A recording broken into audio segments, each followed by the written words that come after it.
नमस्कार दोस्तों, आइए आज सुनते हैं मालती जोशी की कहानी परिणय। ये कहानी 2 भाग में है। आइए सुनते हैं इसका पहला भाग। लौटते हुए मेरी आंखों में सीमा का कमनीय सौंदर्य तैरता रहा।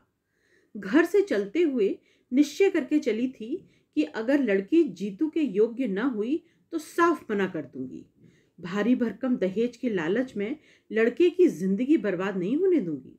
पता नहीं क्यों मन में एक बात बैठ गई थी कि इतने बड़े लोग रिश्ता लेकर आए हैं तो लड़की में जरूर कोई ऐसी वैसी बात होगी।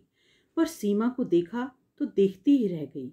खिलता चंपई रंग, तीखे नैन नक्श, घनी केश राशि, सुडौल देह यष्टि, मीन में निकालने की तो जरा भी गुंजाइश नहीं थी।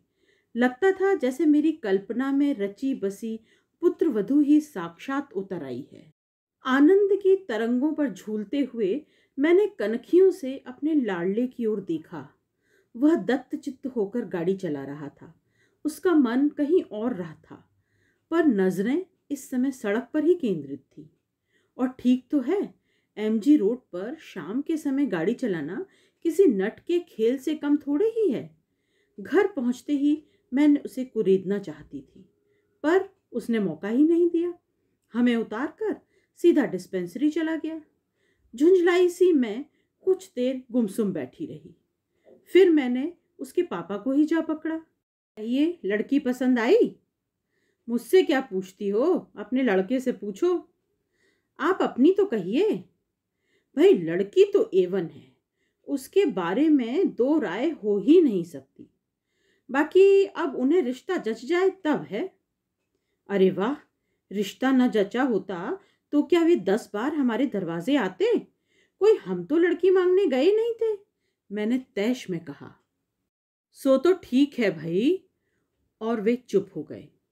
समझ गई कि रामदास जी के वैभव की चकाचौंध से वे अब तक उबर नहीं पाए हैं। झूठ क्यों बोलूं, विस्मित तो मैं भी हुई थी। जो सोचा था उससे कुछ ज्यादा ही पाया था, और जो था उसका प्रदर्शन करने की भी उन्होंने भरपूर कोशिश की। विशाल कोठी, बाहर पंक्तिबद्ध खड़ी 3-3 गाड़ियां, जिनके सामने हमारी मॉरिस एकदम छकड़ा लग रही थी। कीमती सूटों में सजे हुए उनके तीनों लड़के, गहनों कपड़ों में लदी तीनों बहुएं, दामी कालीन, महंगा फर्नीचर, वर्दीधारी नौकर, शाही नाश्ता, हर चीज में प्रदर्शन था। हर बात में प्रभावित करने की कोशिश थी। चलने से पहले वह हमें अपना खूबसूरत लॉन और कलात्मक बगीचा दिखाते हुए काफी दूर तक ले गए, और फिर सहज भाव से एक खाली प्लॉट की ओर इशारा करते हुए उन्होंने बताया कि यह उन्होंने लड़की के लिए रख छोड़ा है। लड़कों को तो उन्होंने शहर के संभ्रांत इलाकों में एक एक बंगला बनवा दिया है, क्योंकि वह जानते हैं कि देर सवेर सबको अलग होना ही है। लेकिन लड़की को वे अपनी आंखों के सामने ही रखना चाहते थे, इसीलिए प्लॉट यहीं ले लिया है। उन्होंने बहुत ही सहज भाव से यह सब बताया था, पर उनका उद्देश्य छिपा न रहा।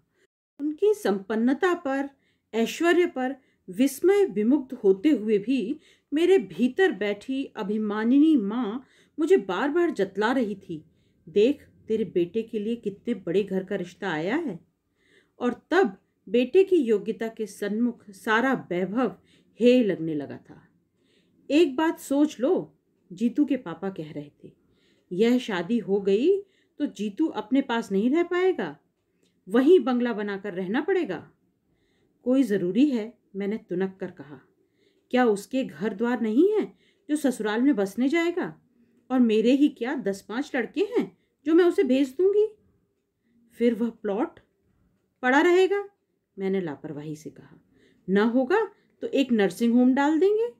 नर्सिंग होम्स कम है इंदौर में। बच्चों के लिए तो कोई नहीं है, अपने तो बच्चों का ही बना लेंगे जिसमें उसने स्पेशलाइज किया है। और बातों ही बातों में मैंने एक तिमंजिले नर्सिंग होम की रूपरेखा बना डाली। नीचे आउटडोर और ऑपरेशन थिएटर, बीच वाली मंजिल पर जनरल वार्ड्स, और सबसे ऊपर स्पेशल कमरे, सामने खुली सी बालकनी। पूरा नक्शा मैंने मन में तैयार कर लिया था। इंजीनियर होती तो कागज पर उतार कर ही दम लेती। प्रस्तावित नर्सिंग होम के लिए कोई अच्छा सा नाम सोच ही रही थी कि गाड़ी का परिचित हॉर्न सुनाई दिया। अपने लाडले से पूछ तो लो पहले, ये बोले। सपने बाद में बुनती रहना। अपने बचपने पर झेपती सी मैं खाना बनाने उठ गई। खाने के समय मैं बराबर उसके चेहरे को देखकर टोह लेती रही कि उसने जरा भी हवा न लगने दी। आखिरकार मुझसे न रहा गया। इनके उठते ही मैंने पूछ लिया, क्यों रे, लड़की कैसी लगी? बिना देखे मैं कैसे बता सकता हूँ? क्या मतलब? फिर सारी शाम तू क्या करता रहा? उनकी मेहमान नवाजी का लुत्फ उठाता रहा, उनकी लंबी चौड़ी बातों से बोर होता रहा। ममा, सारी चमक दमक देखकर तो यही लगता है कि बेकार एमडी किया मैंने। बस पापा एक एजेंसी ले देते तो। बकवास बंद कर, पहले लड़की के बारे में तो बता। ममा, कहा तो मैंने, उसे ठीक से देखा ही नहीं। अव्वल तो वह इतनी देर बाद कमरे में नमूदार हुई और फिर 90 डिग्री का कोण बनाकर बैठ गई। न तो एक बार भी उसने ऊपर देखा, न मुंह से एक शब्द निकाला। मेरे ख्याल से वह या तो बहंगी है या गूंगी है। चुप भी कर, जब देखो उल्टी सीधी बातें करेगा। लड़कियां क्या ऊंट की तरह मुंह उठाए सामने आती हैं?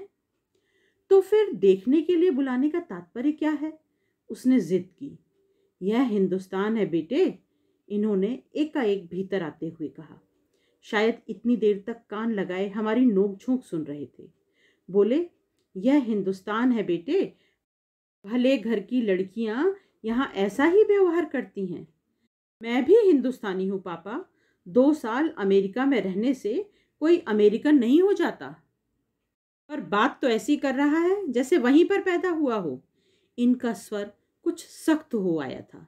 जीतू ने प्रत्युत्तर नहीं दिया, चुपचाप हाथ धोने चला गया और हाथ धोकर सीधा कमरे में। शायद इस विषय पर वह अधिक बहस नहीं बढ़ाना चाहता था। देखने दिखाने की प्रथा से वह हमेशा से ही चिढ़ा हुआ था। जया की शादी के समय भी उसने 2 बार हमारा विरोध किया था, पर वधू पक्ष की दुहाई देकर हमने उसका मुंह बंद करा दिया था। पर अपने लिए तो इस तरह के नाटक करने से उसने साफ मना कर दिया था।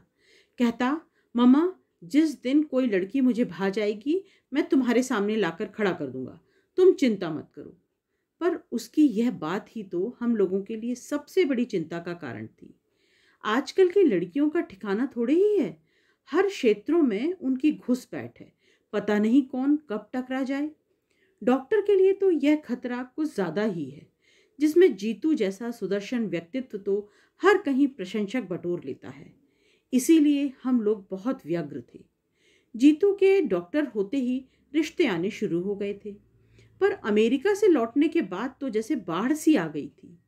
क्योंकि जीतू डॉक्टर था, इकलौता था, फॉरेन रिटर्न था। गली में ही सही पर उसका अपना 2 मंजिला मकान था। पुरानी ही सही पर घर में एक गाड़ी भी थी।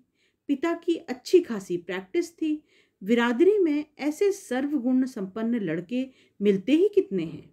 खाता पीता घर और डॉक्टरी पास वर। लोगों के मुंह में पानी ना आता तो आश्चर्य था। तभी तो रामदास जी जैसे प्रमुख व्यवसायी ने हमारे दरवाजे पर दस्तक दी थी। बड़ी मुश्किल से जीतू साथ जाने के लिए राजी हुआ था। कह रहा था, पहले तुम देखाओ। पर लड़की वालों को बार बार परेशान करना हमें अच्छा नहीं लगा। जया के वक्त के कुछ कड़वे मीठे अनुभव मन में अब भी ताजा थे। इसीलिए हम सब साथ ही वहां पहुंचे।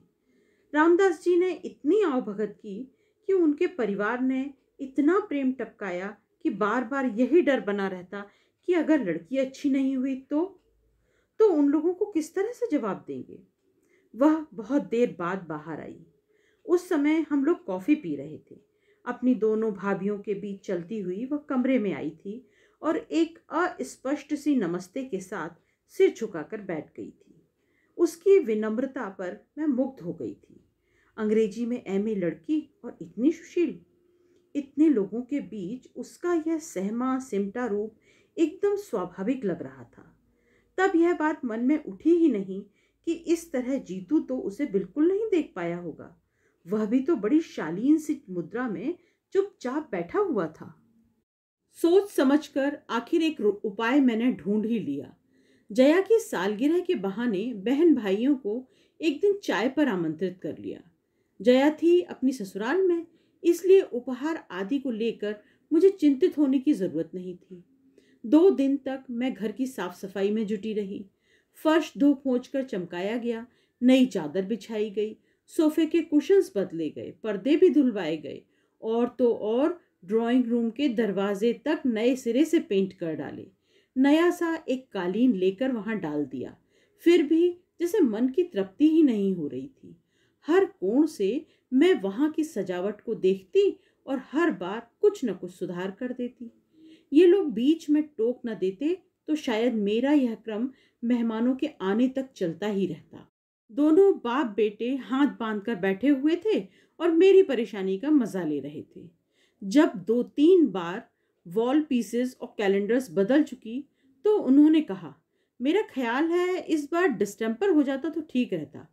5 बजने में अभी तो बहुत टाइम है, क्यों? इतना गुस्सा आया मुझे। एक तो खुद करेंगे नहीं, और मेरा फूला हुआ चेहरा देखकर ही जीतू मेरे मूड को भांप गया और बोला, मम्मा क्यों बेकार परेशान हो रही हो? लाख कोशिश करें हम, पर यह कोठी तो बनने से रहा। उसे मत रोक जीतू, अपनी होने वाली बहू को इम्प्रेस करने की योजना है उसकी। And you know, first impression is the last impression. कोठी ना सही, आउट हाउस तो लगेगा ना यह घर। अरे आउट हाउस भी लग जाए तो गनीमत समझो, मैंने तुनक कर कहा। जाने किस दरिद्र जगह में डाल दिया है सारा पैसा। कितना भी करो रौनक ही नहीं आती। गुस्से में ही सही, मैं अपने मन की बात कह गई थी। इतना लंबा चौड़ा मकान बनवा तो लिया है, पर गली की वजह से उसकी सारी शान पर पानी सा फिर जाता है। दास जी के आउट हाउसेस सचमुच इससे अच्छा शो देते थे। उस दिन प्लॉट दिखाने ले गए थे, तब उन्होंने दिखाई थी छोटे छोटे घरों की वह लंबी सी कतार। उनकी संस्था के कर्मचारी उनमें रहते थे। खुली जगह में हरियाली के समुद्र के बीच वे छोटे छोटे द्वीपों की तरह लग रहे थे। जीतू ठीक ही कहता है, बेकार मेहनत करने से क्या फायदा? उस वैभव से तो होड़ लेना ही असंभव है। ठीक 5 बजे वे लोग आए। छोटी वाली दोनों भाभियां, छोटा भाई और वह। मुझे अच्छा लगा। बहुत भीड़ होती तो वही उस दिन वाला सारा किस्सा हो जाता। लगा कि लोग समझदार हैं। सीमा उस दिन की तरह गहनों से लदी हुई नहीं थी। मेकअप भी बहुत हल्का सा था, लेकिन उसका सौंदर्य आज आंखों में चकाचौंध नहीं भर रहा था, बल्कि ठंडक दे रहा था। नींबू कलर की हल्के जरी के काम वाली शिफॉन उसके रंग के साथ एकाकार हो रही थी और देखने वालों की आंखों को बांध लेती थी।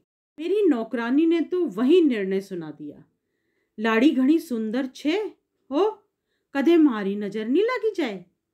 वे सभी लगभग समवयस्क ही थे।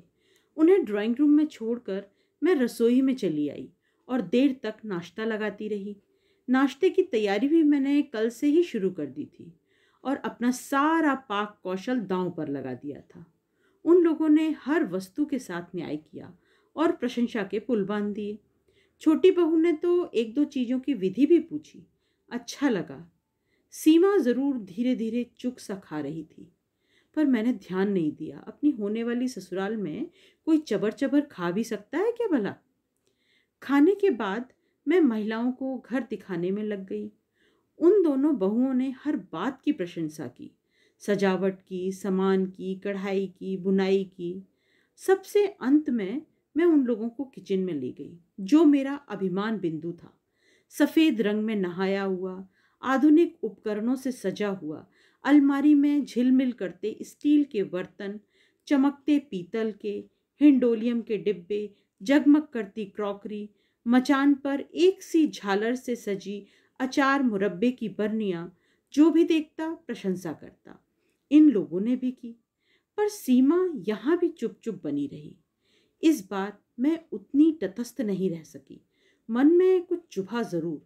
मुंह खोलकर तारीफ न करती, पर प्रशंसा की एक नजर तो डाल लेती। आखिर कल को यह गृहस्थी उसकी भी तो हो सकती है। उनके जाते ही मैंने पूछा, क्यों रे, आज तो ठीक से देख लिया ना? हाँ। अच्छी है? हाँ, बशर्ते बोलना जानती हो। क्या मतलब? मतलब यह है मम्मा कि वह जरूर हकलाती होगी, नहीं तो 2 घंटे में क्या एक बार भी मुंह नहीं खोलती। आश्चर्य में भरकर मैं उसे देखती रह गई। देखो, 2-2 बार तो तुम लोग लड़की देख चुके हो, और तो और उसे घर भी बुला चुके हो। अब अगर मना कर दें तो हम लोगों की क्या शराफत होगी? बिरादरी में कहीं मुंह दिखाने लायक भी नहीं रह जाएंगे हम, इन्होंने सख्ती से कहा। और अगर वहीं से इनकार आ जाए तब? उस ओर से निश्चिंत रहो, उनके मन में जरा भी शंका होती तो वे लड़की को यहां नहीं भेजते। मैं तो सोचता हूं वे तो अपनी ओर से यह सब तय मानकर ही चल रहे हैं। कैसे? याद नहीं, उस दिन जब हम लोग प्लॉट वगैरह दिखाने ले गए थे, तब रामदास जी के पुराने पार्टनर की लड़की मिल गई थी। तब उन्होंने जीतू का परिचय देते हुए कहा था, यह तुम्हारे जीजा जी हैं। अरे हाँ, और मुझे एकदम सारी बातें याद आ गई। उस दिन रामदास जी हमें बगीचा दिखाते हुए दूर तक उस प्लॉट के पास ले गए थे, जो उन्होंने अपनी बिटिया के लिए रख छोड़ा था। हम लोग मुआयना कर ही रहे थे कि पीछे आउट हाउस की तरफ से एक लड़की साइकिल पर आती दिखाई दी। पास आते ही साइकिल से उतरकर उसने सबसे पहले रामदास जी को और फिर हम सबको सलज्ज भाव से प्रणाम किया। लड़की बहुत सुंदर तो नहीं थी, वेशभूषा भी साधारण ही थी, पर कोठी के चमक दमक भरे वातावरण के बाद उसका रूप ऐसे लगा जैसे बरसात के बाद धूप निकल आई हो। स्कूल जा रही हो बेटे? जी। माँ ठीक है? जी, रात कुछ बुखार हो आया था, पर अब तो ठीक है। बस अब तो ठीक होना ही होगा। यह तुम्हारे जीजा जी हैं, अमेरिका से डॉक्टरी पढ़कर आए हैं। सो किसके लिए? रामदास जी ने कहा। फिर जीतू की ओर देखकर बोले, बेटा जितेंद्र, यह एक ही साली है तुम्हारी, लेकिन 10 के बराबर है, बचकर रहना। उसने कनखियों से जीतू की ओर देखा और शर्मा कर मुस्कुरा दी। फिर धीरे से रामदास जी से बोली, ताऊ जी मैं चलूं अब? हाँ बेटे, 10:30 हो रहे हैं, चलो अब, नहीं तो लेट हो जाओगी। उन्होंने प्यार से पीठ थपथपाकर उसे विदा किया। जाने से पहले उसने एक बार फिर हम सबको नमस्कार किया और साइकिल हाथ में लेकर चल पड़ी। कुछ दूर जाने के बाद ही वह उस पर सवार हुई।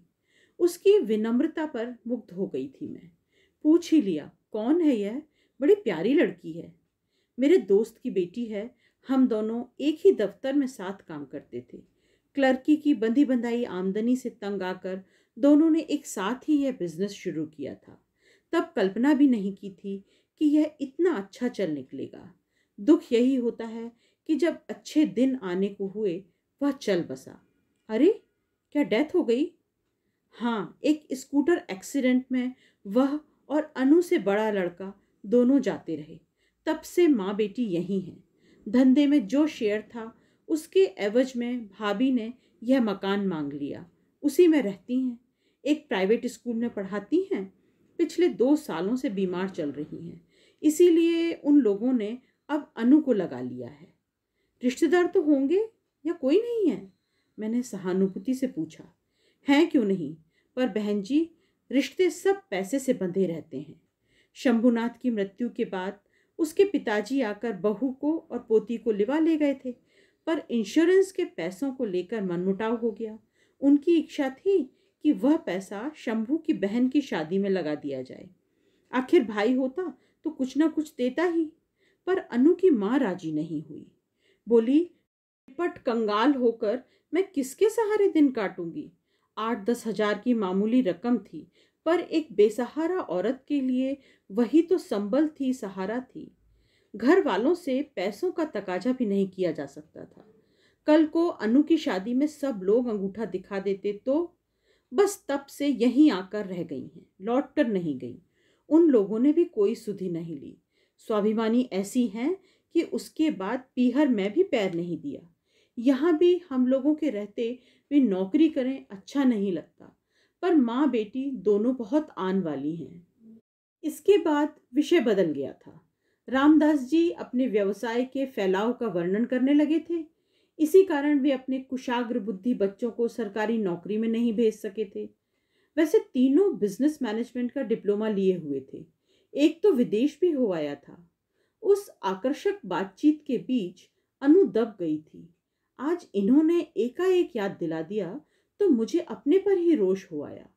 मुझे पहले ही ये ख्याल क्यों ना आया। जीतू, हम लोग एक गलती कर गए हैं, मैंने एकाएक कहा तो वह आंखों में प्रश्न भरकर मुझे देखने लगा। उस दिन हम लोग इतनी भीड़ भाड़ इकट्ठी न करके केवल अनु को बुला लेते तो ठीक था। कौन अनु? अरे तुम्हारी इकलौती साली।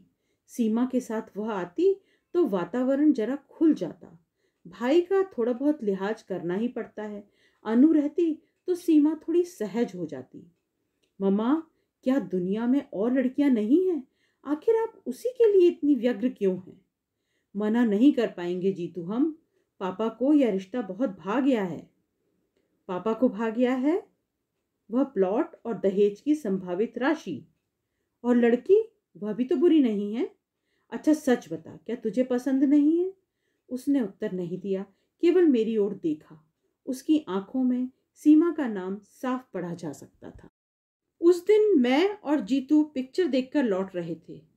वैसे मैटिनी मैं अक्सर चली जाती हूँ, पर बहुत दिनों बाद गाइड देखने का सुयोग बना था। उसका लोभ मैं संवरण नहीं कर सकी। पिक्चर समाप्त हुई और जैसा कि तय था, हॉल से बाहर निकलते ही मेरे सिर में दर्द होने लगा था। जीतू, जरा गाड़ी रोक तो। रास्ते में एक मेडिकल स्टोर पर नजर आते ही मैंने कहा। क्यों? दवा लेनी है। घर में दो दो डॉक्टर हैं, पर तुम्हें केमिस्ट के यहाँ गए बिना चैन नहीं आता, उसने गाड़ी रोकते हुए कहा।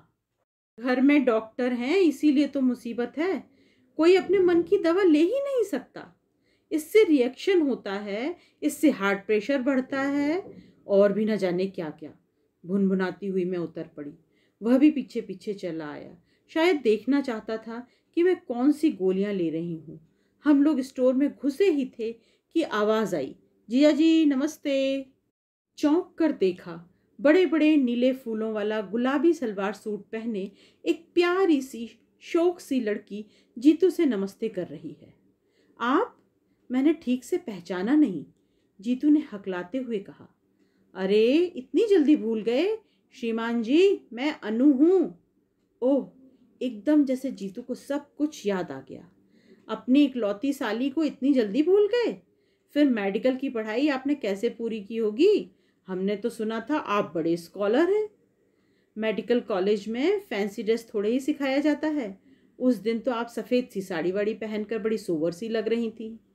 उस दिन स्कूल जा रही थी ना, वहाँ तो भाई सोबर बनकर ही जाना पड़ता है। तो पढ़ाती भी हैं? हे भगवान, इस देश का क्या होने वाला है। जीतू भी अब मूड में आ गया था। देश की चिंता मत कीजिए जिया जी, जो बच्चे आपके इलाज से बच जाएंगे वे ही मेरे स्कूल में आएंगे। मैं काउंटर पर खड़ी खड़ी उस नोक झोंक का मजा ले रही थी। जब बिल चुकाकर लौटने लगी तब अनु ने मुझे देखा। नमस्ते आंटी, उसने विनम्रता से सिर झुकाकर कहा और पास आकर खड़ी हो गई। कैसी हो बेटे? माँ कैसी हैं? मैंने औपचारिकता निभाई। माँ का तो आंटी चलता ही रहता है, उन्हीं की दवाइयाँ लेने तो आई हूँ। उसने कंधे पर लटका बैग खोलकर दिखाते हुए कहा। चलो तुम्हें घर छोड़ दें, मैंने दुकान से बाहर निकलते हुए कहा। ना आंटी, मेरे पास तो अपना लौह रथ है। पर यह बताइए, आप लोग घर कब आ रहे हैं? उस दिन ताऊ जी कह रहे थे कि जीजा जी एक दिन माँ को देखने जरूर आएंगे। मैंने जीतू की ओर देखा। वह कुछ देर तक सोचता रहा, फिर बोला, अनु जी, आपके घर हम जरूर आएंगे, पर एक शर्त है। फरमाइए।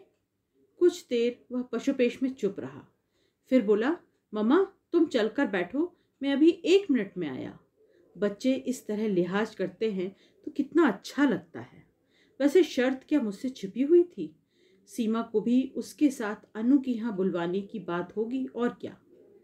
5-6 दिन बाद एक दोपहर का खाना खाते हुए उसने पूछा, मम्मा शाम को कोई कार्यक्रम तो नहीं है?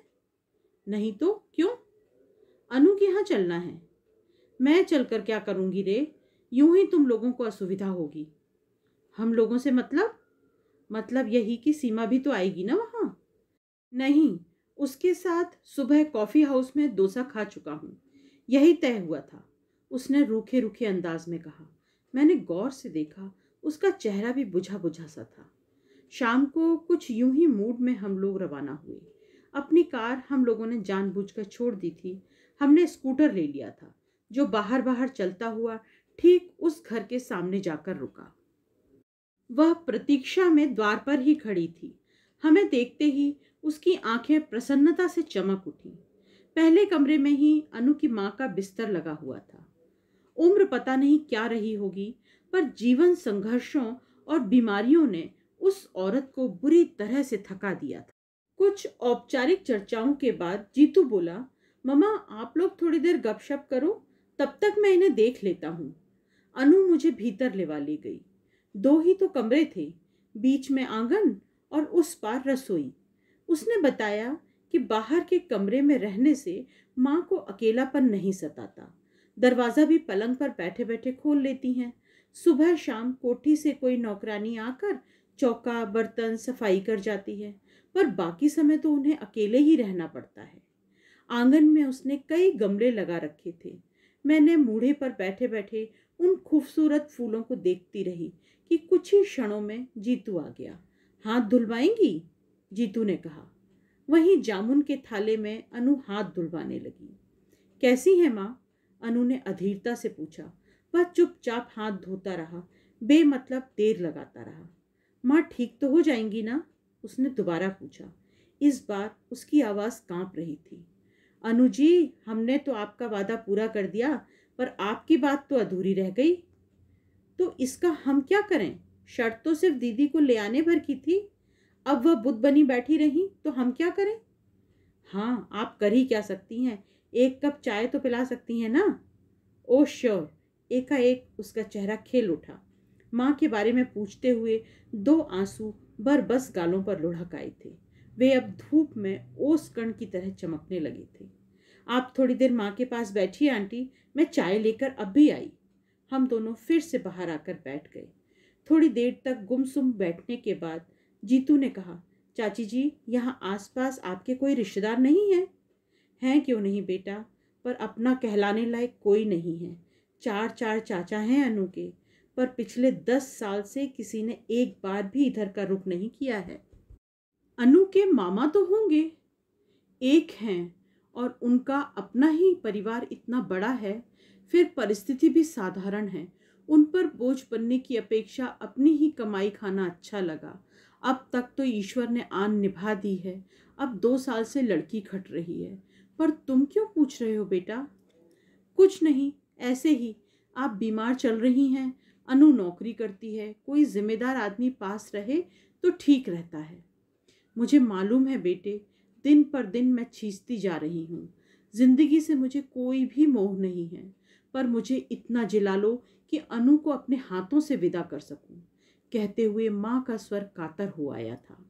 आप तो पता नहीं क्या सोच बैठी। उसके पूछने का मतलब यह नहीं था। मैंने ढांढस बंधाते हुए कहा, अभी तो आपको बहुत जीना है, अनु के बच्चे खिलाना है। शादी तो हो जाए पहले। शादी की चिंता क्यों करती हैं आप? लड़की तो हीरा है। मैंने कहा, उससे क्या होता है बहन जी, कोरी लड़की कौन ब्याहता है आजकल। सच है, भगवान लड़की दे तो तिजोरी भर धन भी दे, नहीं तो व्यर्थ है सब, उन्होंने उसांस लेकर कहा। उसी समय अनु ने हाथ में ट्रे लेकर प्रवेश किया। माँ ने अपनी रामायण शुरू कर दी ना? उसने नाश्ता लगाते हुए कहा। इसीलिए तो सब यहाँ आने से घबराते हैं। आंटी बेचारी पहली बार आई हैं, उन्हें भी बोर कर दिया तुमने। माँ बेचारी खिसियाकर चुप हो गई। उसका मन रखने के लिए मुझे कुछ कहना चाहिए था, पर उस समय कुछ सूझ ही नहीं पड़ा। पहले भाग की कहानी बस यहीं तक। परिणय की आगे की कहानी जानने के लिए इसका दूसरा और अंतिम भाग ज़रूर सुनिए। नमस्कार।